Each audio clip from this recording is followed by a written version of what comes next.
Wakati Marekani ikitangaza kwamba inahitaji kufanya mazungumzo dhidi ya Iran, Iran imesema vita vitaendelea hadi Marekani iondoe vikwazo vyote ilivyoiwekea nchi hiyo, lakini pia fidia ilipwe dhidi ya mashambulizi yaliyofanywa na Marekani na Israel katika taifa hilo la Kiajemi. Hii inamaanisha nini? Kutokana na kauli hizo za Iran kwamba hawataweza kumaliza vita, kwanza waondolewe vikwazo, maana yake ni kwamba wataendelea na vita kwa muda mrefu, lakini pia hivi ni vitisho vingine vinavyofanywa na Iran dhidi ya Israel pamoja na Marekani. Tageti kubwa kwa sasa kwa Iran ni kushambulia zaidi Israel kuliko mataifa ya Ghuba. Ni kweli Iran itaendelea kufanya mashambulizi katika baadhi ya maeneo hasa yenye rasilimali za Marekani, lakini kwa sasa ni maeneo machache katika Ghuba ya Kiarabu ambayo yana rasilimali za Marekani, na hivyo eneo kubwa ambalo litakumbwa na mashambulizi ni Israel. Kutokana na mjumbe wa utambuzi wa Baraza la Maslahi ya Mfumo nchini Iran, Brigedia Jenerali Mohsen Rezai amesema kwamba vita vitaendelea hadi fidia yote irejeshwe, vikwazo vyote vya kiuchumi viondolewe na kupatikana dhamana kwamba Marekani haitaingilia mambo ya ndani ya Iran. Huu ndio uamuzi wa watu wetu, kiongozi wetu na vikosi vyetu vya silaha.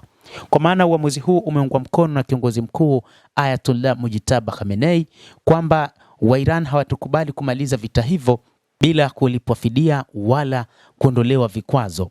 Hivyo Marekani italazimika kufanya jambo lingine la kuondoa vikwazo. Hata hivyo, waziri wa fedha wa Marekani Bwana Scott Bessent ametangaza katika siku za hivi karibuni kwamba Marekani inaondoa vikwazo vya mafuta kwa Iran ndani ya siku 30, lakini bado Iran haiwezi kukubaliana na mpango huo wa kuondolewa kwa vikwazo kwa muda mfupi.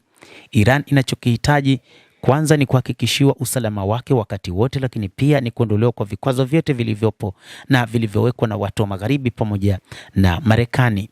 Na hivyo wakati huu bado kuna kazi kubwa ambayo inataka kufanywa, na hata kama kutakuwa na mazungumzo, ni mazungumzo ambayo huenda yatafanywa na washirika wa Iran na si Iran yenyewe, kama ambavyo wa Marekani wanadhani wangemtumia Mohamed Bagher Kalibaf, spika wa bunge la Iran, katika mazungumzo hayo, ambapo kwa upande wa Marekani yatamhusisha makamu wa rais wa Marekani Bwana JD Vance.